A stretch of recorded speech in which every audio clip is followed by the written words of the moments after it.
Bien, voilà, je vais donc faire une petite présentation de mon dernier petit gadget, qui n'en est pas un pour moi, hein, parce que sur une pistarde ça va me servir, surtout que je suis passé en pneu slick et depuis 2-3 journées j'ai un mal fou à trouver les bons réglages des pressions à froid et à chaud. Donc je vais me servir de cet outil que j'ai acheté, qui est donc tout simplement un outil qui permet de mesurer la pression et la température de l'air à l'intérieur des pneus en direct et en live, et de l'envoyer vers un petit écran. Vous verrez après que que je vais du moins positionner quelque part à l'intérieur de la voiture. Donc j'ai déjà monté sur les 4 pneus les 4 senseurs qui viennent tout simplement se visser sur les valves, sauf le dernier à droite.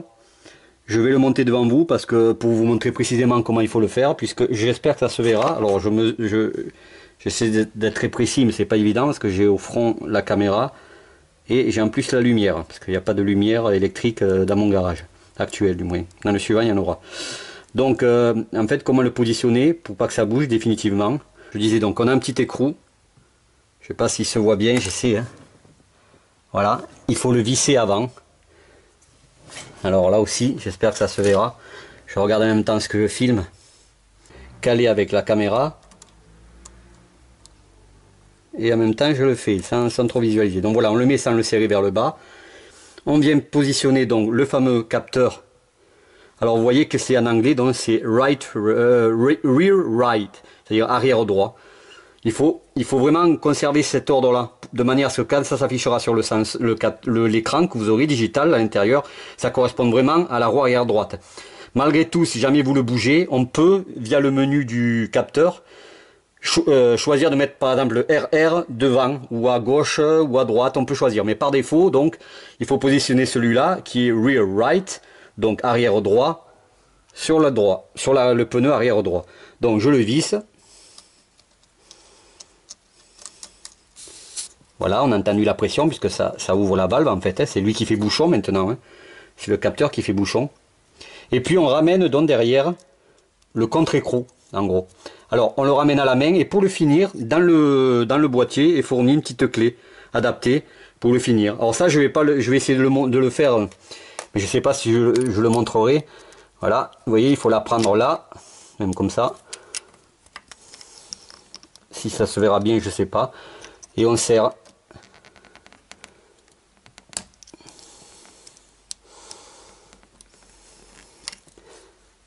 Voilà, écrou contre écrou est vissé. Et ça tiendra là. Voilà. Alors pour info, vous avez une balance. J'ai pesé ces petits capteurs à mettre en bout, parce que je me suis dit, suivant la masse, comme je sais que les poids pour faire l'équilibre des roues sont très petits, peuvent aller jusqu'à 5 grammes. Suivant la masse, il faut peut-être le prévoir, hein, au moment de monter le pneu, pour prévoir cette masse-là, ici à cet endroit, quoi. Et effectivement, je les ai pesés, ça fait quand même petit écrou 3 grammes et les capteurs 12 grammes, donc il y a 15-16 grammes. Résultat, j'ai demandé à mon monteur, ouais, il m'a dit que ça jouerait pas vraiment sur piste, mais qu'il valait mieux que je lui passe pour qu'il les monte et les prévoit dans l'équilibrage des roues. Donc sachez que vraiment, si vous voulez quelque chose de précis, il faut le prévoir dans l'équilibrage des roues, parce que ça rajoute quand même 16 grammes. Et c'est l'équivalent de 2 ou 3 petites masses des fois, hein, qui sont posées par les monteurs de pneus pour équilibrer la roue. Voilà, donc maintenant on va passer à la machine qui va capter ça. Alors elle se recharge par l'énergie solaire, ou, elle est là, un petit capteur, hein, en dessous il y a un truc, par l'énergie solaire, ou par un USB. Donc moi je l'ai chargé cet après-midi par un USB. Alors j'espère que ça se verra bien, je vais l'allumer. Je l'ai déjà converti en barre parce que par défaut c'est en PSI. Donc là normalement moi j'ai mis les 4 pneus, on va voir s'il les capte. Vous voyez, c'est parti. Ah, il me dit un 5 parce que... Alors pourquoi l'alarme se met pour le premier? Parce que par défaut un 5 c'est trop bas pour lui. Ça je le réglerai, j'ai pas eu le temps de le régler. En dessous de 2 c'est pas bon pour lui. Moi par contre pour mes slicks c'est parfait. Et vous voyez, alors ça clignotera pas au final, hein, comme vous le voyez là, hein. Parce que là ça clignote et ça s'affole parce que par défaut pour lui 1,5 c'est une pression trop basse. Moi je le mettrais à le trop bas je vais dire à 1 quoi, et encore, même si j'arriverai jamais pour avoir de la marge. Donc vous voyez, voilà, ça fonctionne. Ça me donne la température de l'air à l'intérieur de mes pneus et la pression en bar, puisque j'ai converti en bar. En fait on voit que j'avais mis des pressions vraiment égales et équilibrées comme je voulais hein, à la base, puisque moi j'ai une petite pompe à pied Michelin qui est hyper précise, je l'ai déjà dit, et ben ça se confirme là hein. Donc imaginez-vous que ça maintenant je vais trouver un endroit où le positionner et j'aurai donc en direct live en roulant la pression qui évoluera et la température des pneus. Ça va m'aider. Ça se recharge dans le boîtier en USB ou énergie solaire, même si l'énergie solaire bon. Mais pour les capteurs, ils ont des petites piles. Elles sont déjà fournies dedans, elles sont mises, il y en a 4, et on en a même 2 en cadeau. Combien ça durera ces petites piles? I don't know. Je vous le dirai avec le temps, et je pense que ça va me durer au moins 5 ou 6 journées, c'est-à-dire 5 ou 6 mois, je pense, ces piles. Vu le peu que je l'utiliserai, je suis sur piste. Mais voilà, eh bien, écoutez, premier contact très concluant, et en plus très précis. Le fabricant donne une précision de 0,1 bar. Bon, maintenant, il va falloir que je trouve dans le menu paramétrer les alarmes bien plus bas que 1,5, 1,6, je crois que c'est un 8, hein. Je vais le mettre à 1 bar, comme ça ne m'affolera pas. Et en haut je le mettrai à 2,5, 2,4, 2,5. Comme ça je ne serai pas embêté par l'alarme que vous entendez, là, les clignotements des pressions barométriques à l'intérieur des pneus, parce que c'est trop bas pour lui.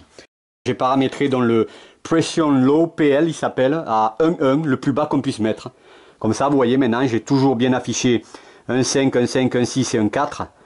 Donc 1,5 avant droit, 1,6 avant gauche, non 1,5 avant gauche, 1,6 avant droit, 1,5 arrière gauche et 1,4 arrière droit. J'ai bien paramétré ça, mais ça ne clignote plus, ça ne fait plus l'alarme, puisque je l'ai mis au plus bas, l'alarme à 1 bar 1, autant dire quelque chose que je n'atteindrai jamais, sauf si j'ai crevé. D'ailleurs au passage, ça me permettra aussi de voir si j'ai crevé. Alors tiens, d'ailleurs c'est pas mal ça aussi, hein. Ça me permettra l'alarme de voir si j'ai crevé. Et sachez que la pression la plus haute est 2 bars, le peu que j'ai vu. On va le voir ensemble, remarquez. Je vais le regarder. Je vais dans le menu. Alors ça c'est température, voilà. Pression haute, 3,2. Donc vous voyez, 3,2 bars. Pour ceux qui ont des pneus plus gros et plus larges que les 15 pouces et besoin. Donc sachez que la pression la plus basse à laquelle l'alarme peut s'enclencher, c'est 1 bar 1. Et la pression la plus haute, ben, je crois, hein, je vais voir, remarque, je dis c'est 3,2, mais je ne suis pas sûr. Peut-être que c'est plus. Je savais, ouais.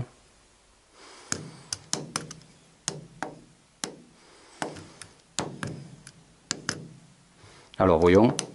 Ah non, on peut mettre plus. Hein.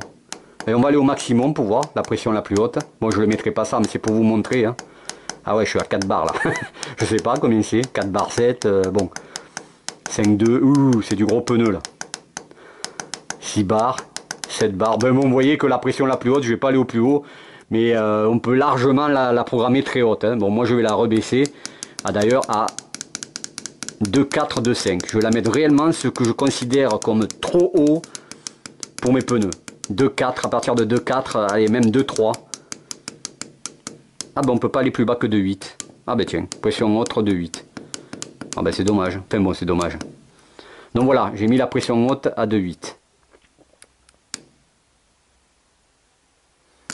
Il y a les températures aussi bien sûr qu'on peut régler. Alors je crois que c'est mis à 60 degrés. Je regarderai pour les sticks ce qu'on peut faire. Là je le laisse par défaut les températures, les alarmes des températures trop hautes. Donc voilà, là je l'ai mis au plus bas à 1,1. Donc ça me préviendra éventuellement si sur ce circuit j'ai crevé. Hein.